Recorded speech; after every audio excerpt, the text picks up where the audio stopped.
Good afternoon, everyone. If you're looking to join the MOE CEIS webinar, you are in the right place. We will get started in just a few short minutes, right around 2 o'clock, to allow people to join. Thanks for your patience.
Hi, everybody. If you're looking to join the MOE CEIS webinar, you are in the right place.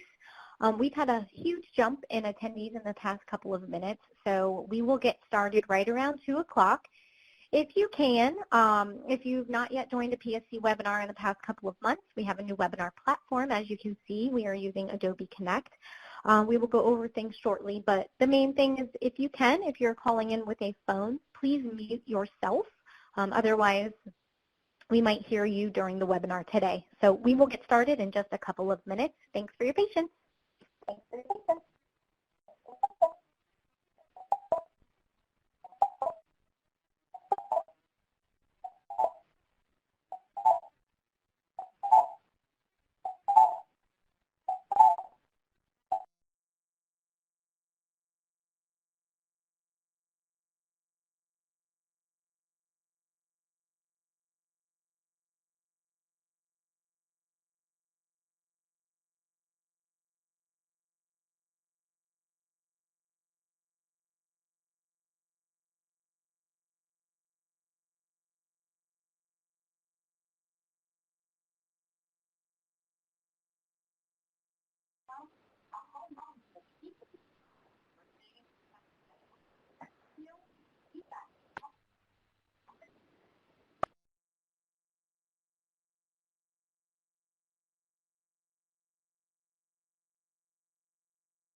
Hi, everybody. I'd like to welcome you to the MOE and CEIS webinar today.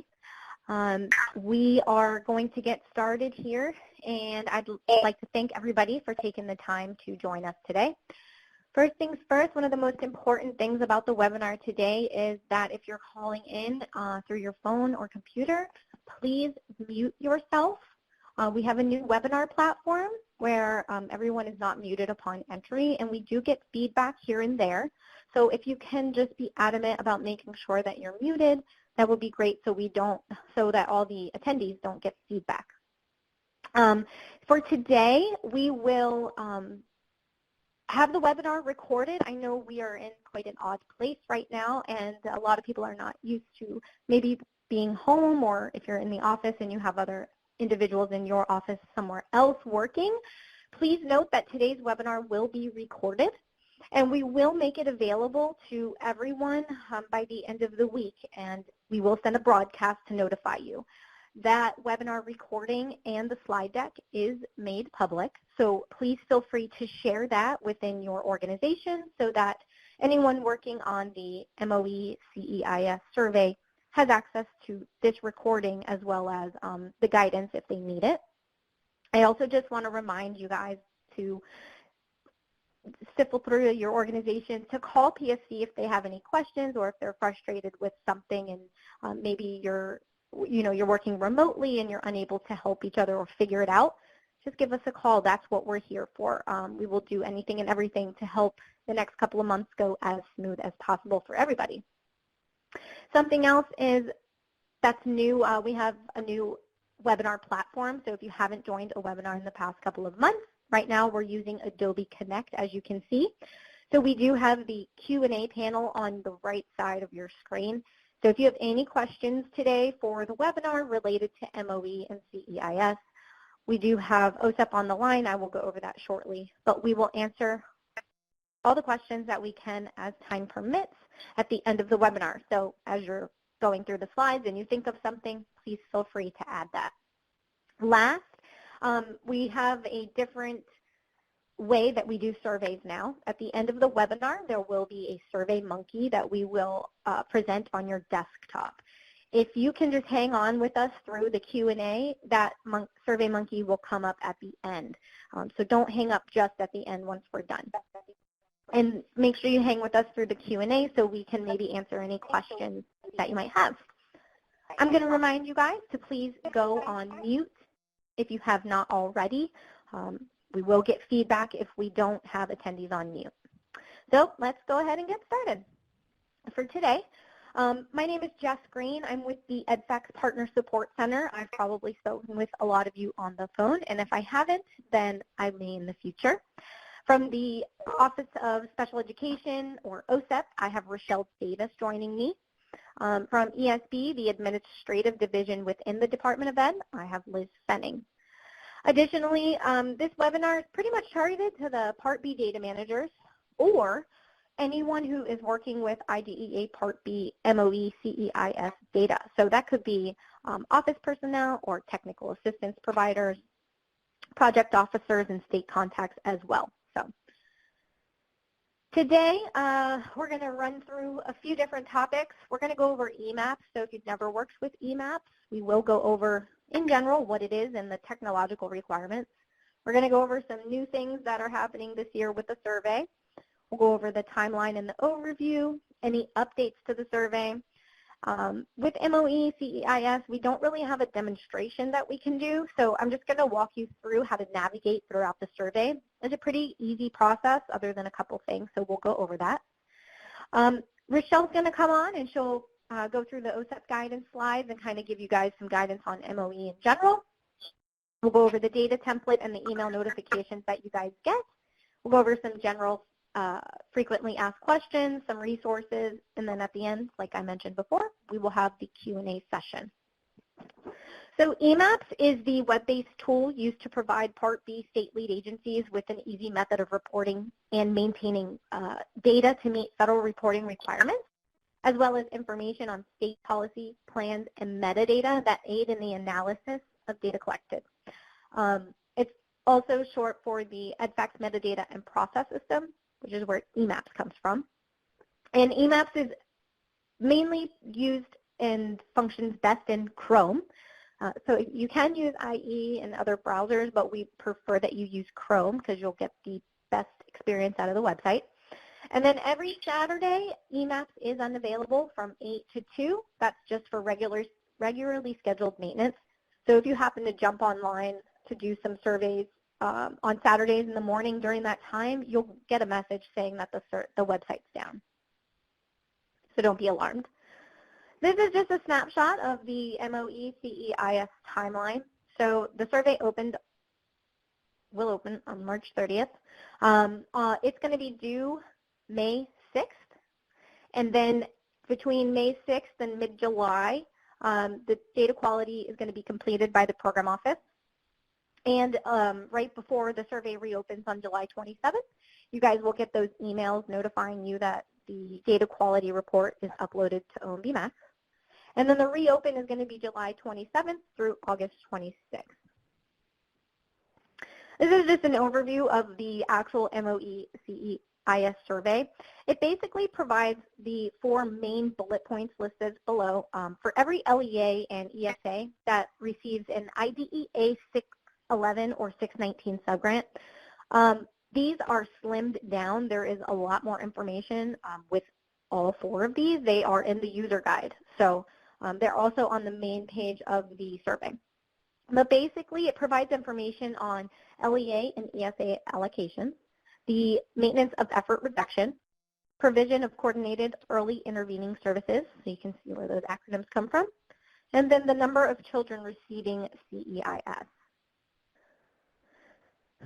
This is just an overview of the survey itself.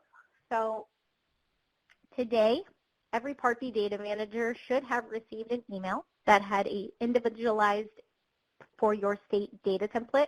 It was in CSV format. That template can also be located in EMAPS. After entering the data, you will upload to EMAPS. You'll upload your data file into EMAPS after it opens, which is going to be on Monday, March 30th. So anytime after that, you go into your survey, you'll upload it. Once it's uploaded, you have to wait a little bit of time as far as receiving an automated email that's going to tell you if the file has processed, and it's going to tell you whether or not there are fatal errors in that data file. If there's any fatal errors, you cannot proceed. You have to go back to the original file that you submitted, and you have to correct them. And then once you get a notification saying that your file processed without errors, you can log in back into EMAPS, download and review the final report. Make sure you've addressed all warnings if there are any. And then you can actually submit the report to the database. And you can also provide general or any specific comments as needed at that time. Once you submit, you'll want to make sure it's just completed by Wednesday, May 6th at 11:59 p.m. That is Eastern Time, which is the deadline. So there is really only one big thing that's new this year, well, 2. The first one is a data note checkbox. So if you did the child count surveys in EMAPS, you'll notice that there is a new checkbox feature, but if you haven't, we are going to go over this in a little bit.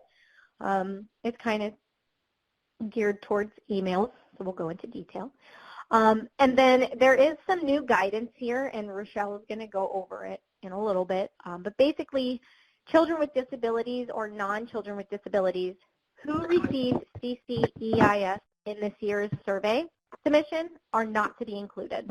So I believe this was sent via email to all Part B data managers, but we just want to reiterate this to you as far as your team and organization. But if you have any questions, please let us know. But Rochelle will go into this later in a little bit. This is the data note checkbox feature that we were discussing. So it's only available during the reopen, and it'll be on the summary page, and we'll go over this in a little bit as well so you know where in the process it would be. But during the reopen period, you're going to have an option to basically check if a data note was submitted in lieu of updating the survey responses, meaning you didn't have any updates to make. And also what this does is it prevents you and your state from getting notification emails throughout the duration of the reopen period saying, hey, you haven't submitted your survey yet. Please make sure you log in. But if you're not resubmitting, this allows you to not receive those. So like I mentioned before, we don't have a demonstration of MOE and CEIS. So I'm going to walk you through the pretty simple process of uploading the survey as well as the detailed portion, which is reviewing your errors. And as a reminder, I'd like to just remind you to mute your phones if you can on your end so that we don't receive any feedback through the webinar today. Okay, so this is the EMAPS login page. You're going to go ahead and put your username and password, which are both case sensitive. And if you have any issues logging in or you don't remember your password, you can actually click that Forgot Your Password link right there, and it will ask you for your username, and then it will send you a link to reset your own password. If you still can't figure it out, just call PSC and we'll help you. So the first thing that you do when you log in is the system redirects you to the EdFacts portal page, which you see here. To access MOE CEIS, you click that link at the bottom under the Part B header. And this is going to take you to the main page of the MOE CEIS survey. Also, as a reminder, I'm using a test account, so nothing that you see through the webinar is, it's all fictional data and screenshots. So when you click that link, it takes you to the summary page. The summary page has a couple different things. It has a progress bar, as you can see, so it will move as you go through the survey. It also has some just general instructions as a reminder, an overview of how to complete the survey. And at the very bottom, you'll see a direct quick link to the user guide. So if you're in the survey and you need the user guide, you can just go back to the summary page and access it. So there's two ways to access the data file template. You guys should have received an email today that has an attached template to it. But you can also actually log into the survey in EMAPS and access that data file template from your state reports folder. So what you would do is when you log in, you would just go directly to the state reports, and then you would click this state data files template.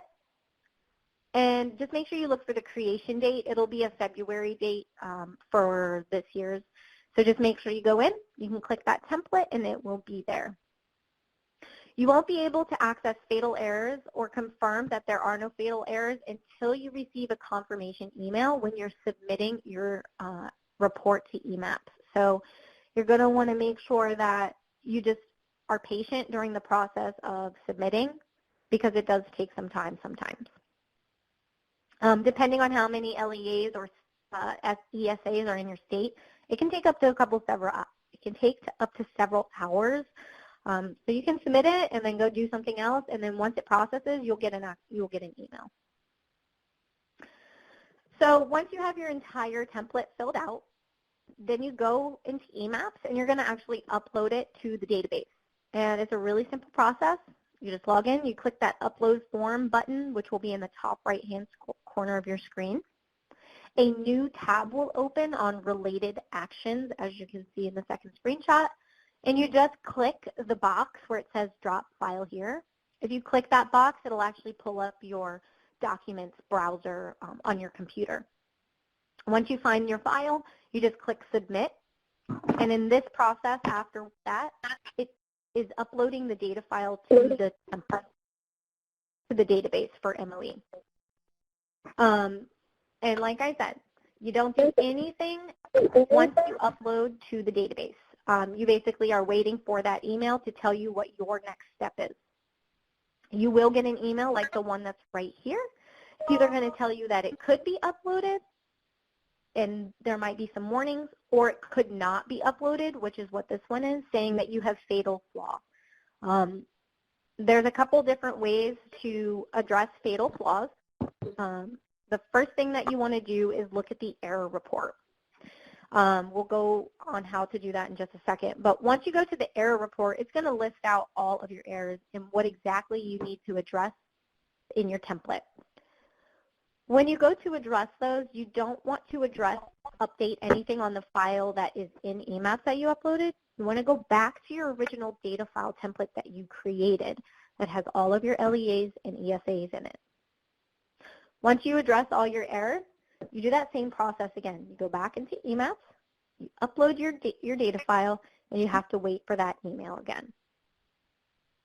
Now, if you need to know what fatal errors are, or you're looking for additional information on them, you can go to the user guide. They list all of them out. When you're looking for the error report based on the email that you got, you go back to your EMAPS page, you go back to the state reports tab, and then you're going to use this drop-down menu right here. You're going to click error reports, and then you'll want to grab the most recent one that you submitted, and that's how you can view your error log. So if you've uploaded your data file template, you received an email saying that there were no fatal errors, you can then go and download the final report in EMAPS. To do that, you just go to the State Reports tab and you go to Data Files. The final report will also include auto-calculated figures as well as any data warnings. They will be listed on every single line in correlation with the LEA or ESA that it's in relation to. So it becomes a really big data file, but if you have trouble reading it or understanding it, just call PSC and we'll walk you through it. So when you're addressing warnings, they're going to actually be in the final report that you have. If there are any, column AF, and like I said, these slides will be available afterwards, so you don't have to write anything down. But column AF will indicate yes on this final report, so it's going to be a gigantic Excel spreadsheet. You're going to make any corrections to address warnings if you want those warnings to clear by basically going back through the process of uploading a new data file. You don't want to upload your final report. You have to go back to the original data file template that you uploaded. If the data that you submitted are correct with the warnings, then you'll just want to provide a comment to address any warnings that are left over in the comment box, which is on the submit screen.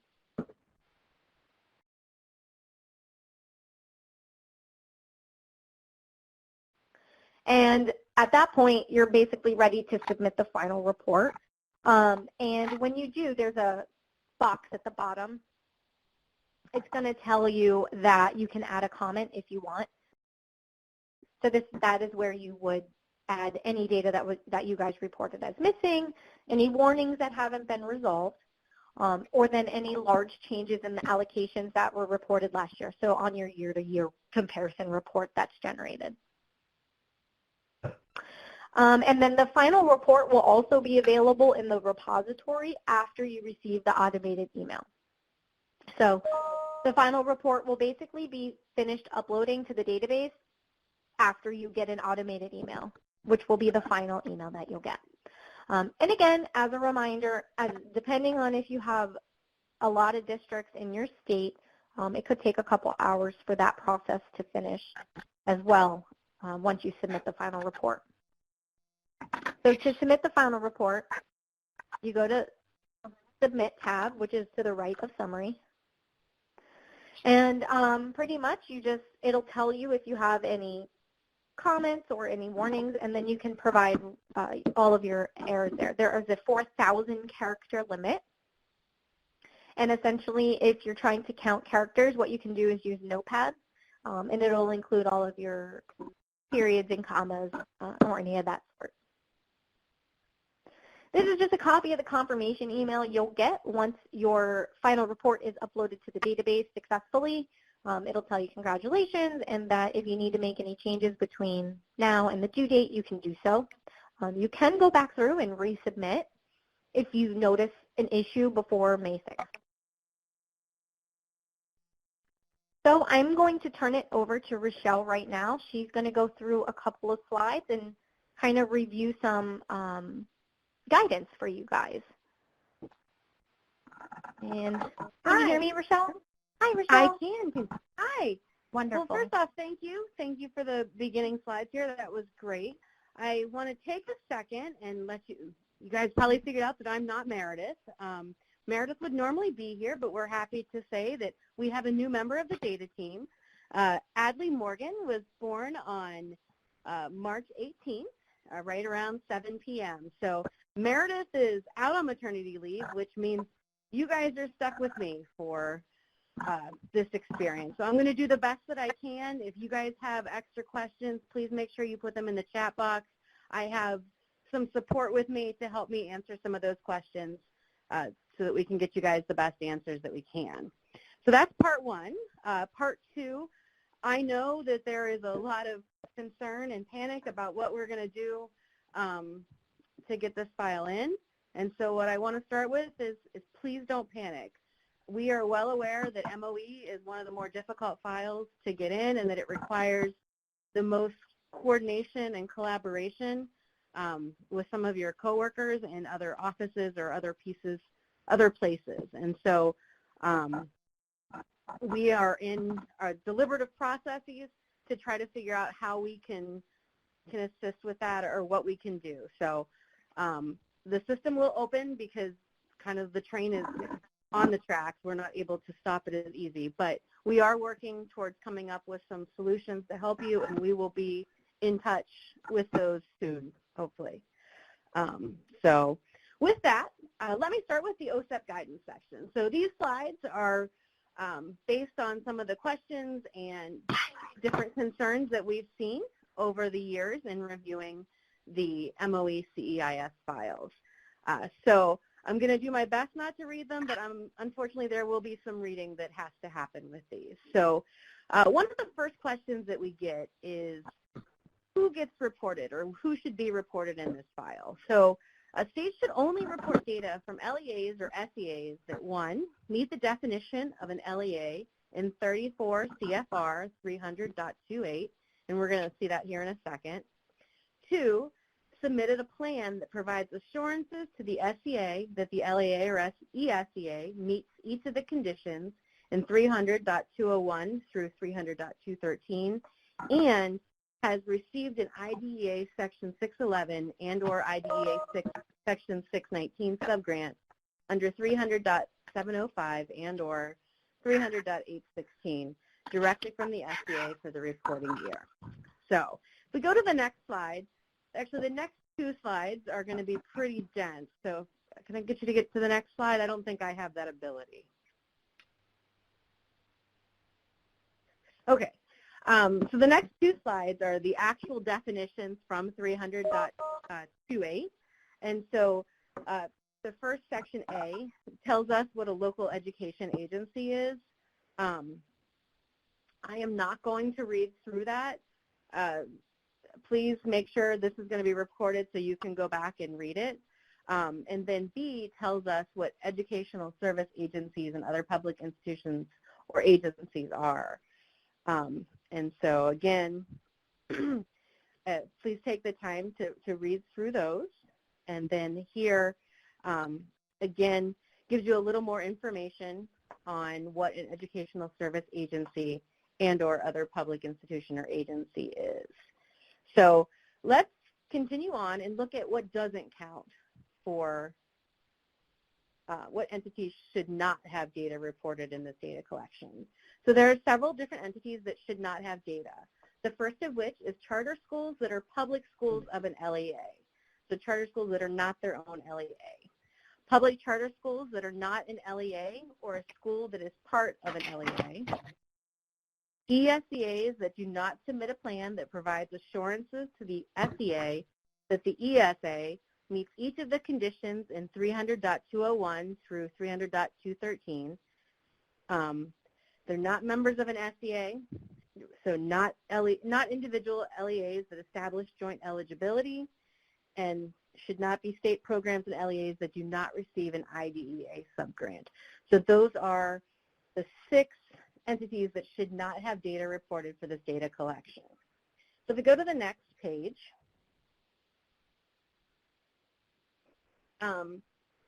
we get a little bit more guidance on how some of the errors that we've seen over the years. So over the past couple of years, OSEP has flagged state submissions that reported $0 for the amount that an LEA or SEA received for its IDEA Section 619 subgrant.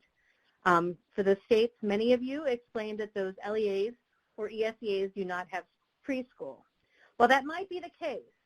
States are required to allocate Section 619 funds to provide special education and related services to children with disabilities aged 3 through 5 years, and that's from 300.800. If you go to the next one, please.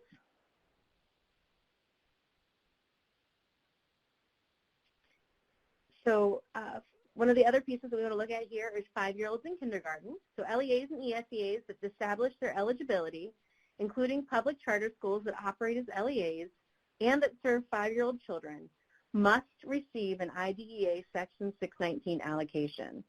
So this includes LEAs that do not have preschool programs but do serve 5-year-olds in kindergarten. These eligible LEAs and SEAs that are responsible for providing education to children aged 3 through 5 years must receive an IDEA Section 619 allocation, even if the LEA is not serving any preschool children with disabilities. And that comes to us from 300.815. So how do we follow up on these flags for $0 reported? So if OSEP flags a state for reporting that an LEA or ESEA did not receive a Section 619 allocation, we're going to ask the following questions as follow-up. So is it correct that the LEA or SEA did not receive a Section 619 allocation? If the state didn't, if not, the state will be asked to correct the data.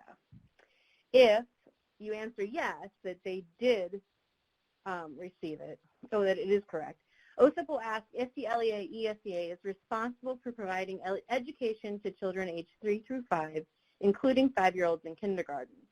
Again, if yes, OSEP will work with the state on correcting allocation procedures and any appropriate corrective actions. So if you go to the next slide, please. So these are some common flags on reserving funds for CEIS and the number of children receiving CEIS. States must report on LEAs or ESEAs that are required to use funds for the comprehensive CEIS due to significant disproportionality and that voluntarily use funds for CEIS. This is C2A and C3A. States must report on the number of children who received required comprehensive CEIS or voluntary CEIS in D2. If an LEA is listed as reserving funds for required comprehensive CEIS or voluntary CEIS, but no children are reported as receiving CEIS, this may lead to a flag. If an LEA or ESEA is reported with children receiving CEIS, but did not reserve funds for required comprehensive CEIS or voluntary CEIS, this may lead to a flag. And I actually need to call on some of my OSEP colleagues because I think that this slide might have been an old slide that I didn't catch when I was reviewing for Meredith. With the change, D2 and D3 from the beginning, we should not be reporting students for that mandatory, so CCEIS. So we'll make sure that we correct this slide. Next one, please. Some other common flags that are required to use funds for CEIS. An LEA may reserve funds that it is required to reserve for CEIS either from the funds awarded for the FFY following the date on which the state identified the significant disproportionality, or from funds awarded from the appropriation for a prior fiscal year. If an LEA is reported as required to use funds for comprehensive CEIS due to significant disproportionality and is reported as reserving $0 for required comprehensive CEIS in that fiscal year, this may lead to a flag. Next one, please.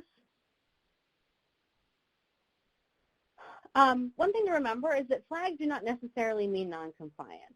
There are common sense explanations for each of the situations that led to these flags, such as an LEA reserved funds for CEIS in one year, the services were provided in another year. An LEA used funds for professional development, not direct services for children. Please note that in order to avoid flags, we would really ask that you upload a data note to OMB Max with the original submission explaining the apparent discrepancy. This will keep us from asking you for questions and that back and forth where you get frustrated with us because we ask the same question. So please head it off at the pass and give us a data note to begin with. So you go to the next slide, please. And I can take it from here, Rochelle. Pass it off. Awesome, thank you so much. If you guys have any questions about any of those slides or have specific situations, just send PSC an email and we'll be glad to touch base with OSEP to get you some specialized guidance so that you can report your data accurately, as Rochelle mentioned, to avoid those flags. So the MOE CEIS data file template, it was sent to you guys today to the Part B data manager from an automated email from EMAPS. And it is basically a CSV template that has each LEA or ESA that was reported the previous year. And this year it's going to exclude closed LEA, ESA, so you don't have to mention that again this year. And earlier, as I noted, you can actually download the template from EMAPS. So for whatever reason you did not receive that email or you want to work on it later, you can download that template from EMAPS. Basically, just some quick notes to fill out the data file template. I won't go through all of these, but the first 4 bullet points, those are in the user guide, and they're just basic things of how to not format your cells. Just to note also that all fields are text fields Just make sure they're formatted accurately just to avoid any fatal errors. And there should not be any leading zeros when you're entering NCES IDs or any kind of allocation amount data or whatever. Don't have leading zeros. Make sure you save it as a CSV template so that'll upload successfully and you won't get a fatal error. And every NCES ID must be valid and unique. So you have to have the NCES ID that appears in ESS, or you have to have a temporary ID assigned by the system. That guidance is in the user guide, but if it doesn't make sense or you need help, just call PSC. And then there's also other information on permitted values, what's permitted and not permitted for every single pretty much question or column in the data file template. So as you go through the template, just make sure you have the user guide open so that you know what you can and cannot enter. There are a couple that don't allow specific values that are for others. So just make sure you have that open. Email notifications, we kind of went through this as we went through all the slides, but pretty much 1 week prior to the system, the blank data file template will be sent. That was today. When the system is open and available for uploading files, you'll get an automated email. That'll be on Monday. And then if your state has uploaded a data file with fatal errors, you'll get that automated notification letting you know. Or on the opposite, if you upload a file and it has no errors, you'll get a note alerting you that your file was accepted. And then you'll get a final email when your responses have been submitted to the database at the end of your process.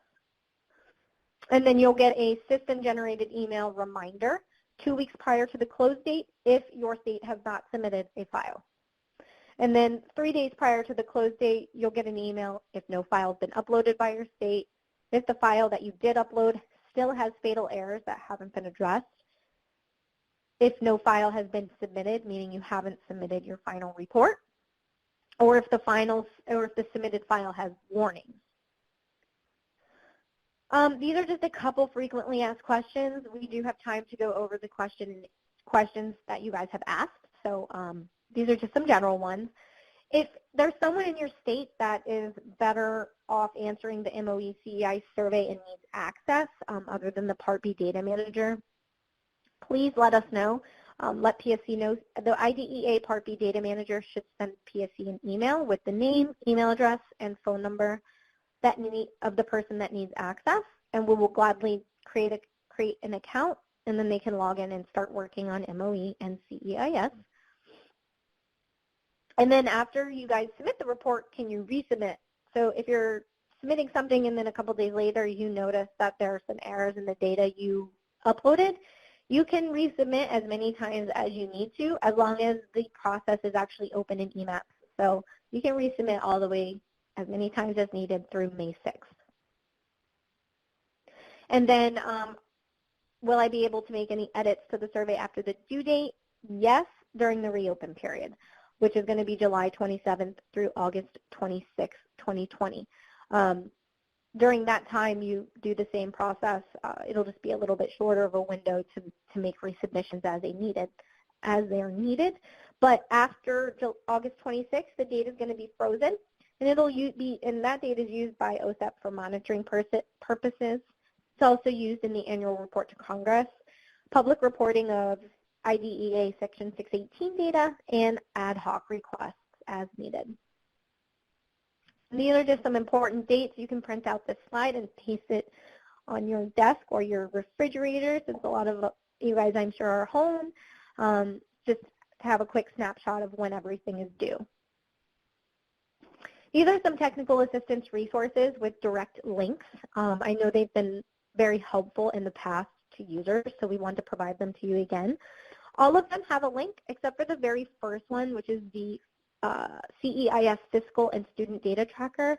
That link should be available by Friday, so I will make sure to upload the slides with the direct link to the EdFax Grads website so that you guys have it.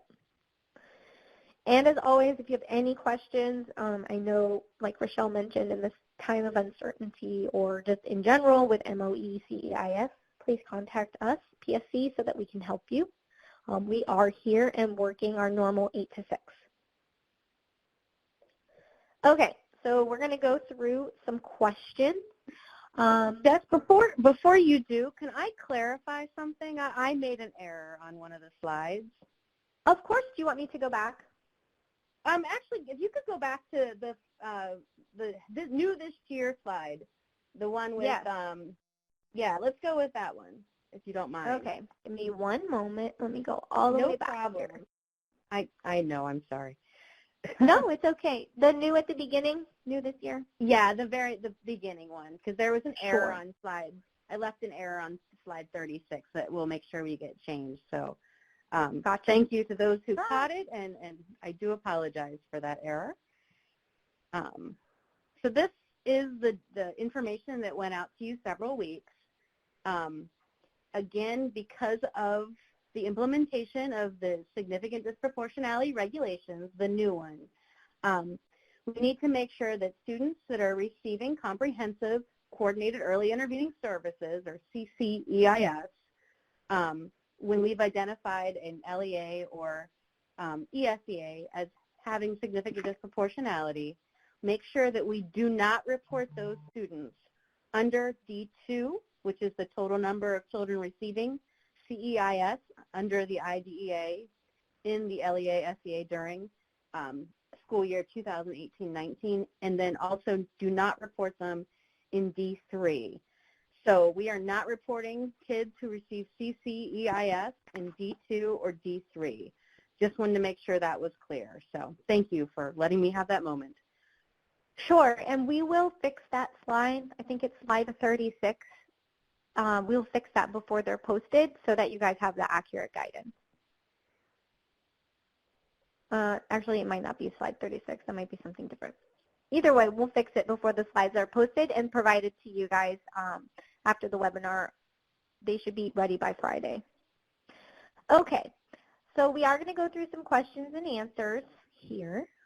Let's see. Pull them up. So there was a general question, how may I get a copy of today's PowerPoint presentation? We will post it to the EdFacts Community of Practice website. So if you've never been there, it's a public website. And we will also send a broadcast to everyone who's attended today and the Part B data managers so that they have access to that link. So as soon as everything's finalized and the recording becomes available, we will post it and send that out to you guys. Let's see. There's a question that says, the comment section has no particular format. I've separated with semicolon in the past. Also, it seems that once the comments are submitted, they're not available on EMAPS with the other documents. I think basically what that's saying is that the comment section has no particular format, meaning you cannot use bullet points or special characters. You can basically only use plain text. That's also in the user guide, and you can use Notepad, like I said, to count because it has a maximum of 4,000 characters. Okay. Let's see. Rochelle, just so you know, Matthew Schneer said that that is correct about the previous slide. So. Okay, good. Okay, and then there's another question that says, did I hear that correctly? Not to report CCEIS for mandatory. That is correct. You are not reporting students who received CCEIS in D2 or D3. Okay.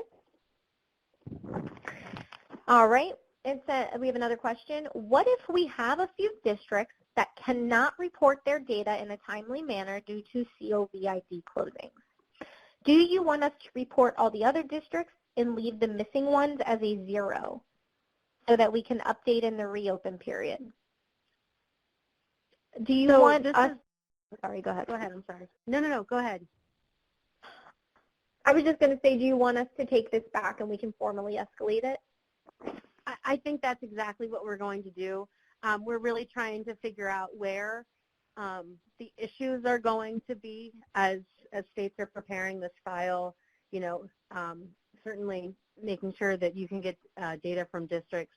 And so, yes, if we could escalate that to PSC, that way we can make sure that we're addressing it when we are coming out with our future plans. Perfect. We'll respond to that user directly. Thank you. It's another one related to COVID. Will any considerations be given to due dates based on LEAs potentially being closed through the end of July? So we'll have them escalate their question directly. Yeah, that would be good. Okay. Let me see. Okay, there's a question. Oops, I'm sorry. Just for that question that you just asked, that would be for the 1920 school year. So the data that would be reported in the next year. Is that correct? We will clarify that. Because it doesn't that would be great. So, yeah, absolutely. Okay, and then the one that said, did I hear that correctly, not to report CCEIS for mandatory, and we said yes. There's a follow-up that says, then where will they be reporting CCEIS for mandatory? Where they will be reported CCEIS for mandatory counting the students. At this point in time, my colleagues in OSEP can correct me if I'm wrong, but they will not be reported. We are working on seeing how we can change the data collection so as to make sure we're getting those reported. Okay. And there's another question related to COVID. What about states having trouble submitting data on time because of closures at the state that might prevent them from submitting by the due date? I think we should escalate this formally. Yep, let's escalate it formula. And again, as I said, we are in deliberative processes to come up with a plan. Yes, the department is working very hard on addressing all these questions. How do we know how many students received CCEIS?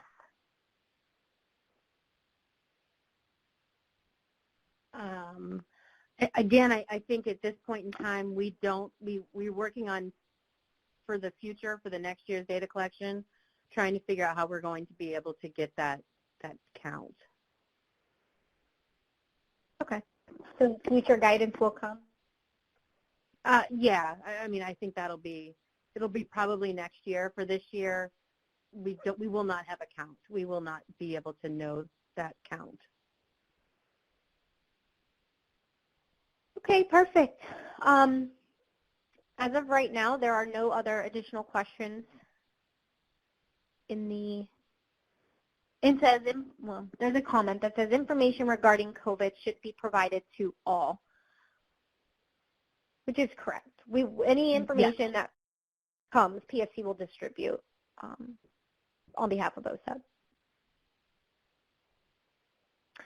Okay, there's no other questions. We'll wait a minute or two just to let people kind of sink that in, and then we'll see what else we get. If you have a chance, just hang on. I'm going to send the SurveyMonkey in just a minute just to make sure we answer all the questions, and then you guys can provide PSC some feedback through the SurveyMonkey. We do take that seriously because we adjust any future webinars accordingly. So please take a few minutes just to provide us your feedback on today's webinar so that we can make any changes that we need to as we need to. All right, we'll give people just a minute or two just to add their questions.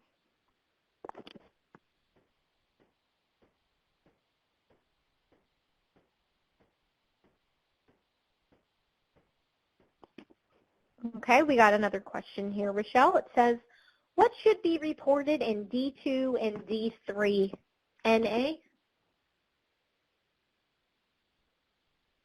So I might need some assistance from my OSEP colleagues, but I think in those ones, it should just be the students who received CEIS, so not that comprehensive coordinated early intervening services.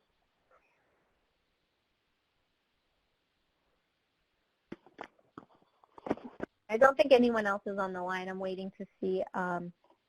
Jennifer Finch says yes. Good. This is correct. Okay. So we would expect to see a drop in the numbers that you would between what you previously reported in D2 and D3 and what you'll report this year.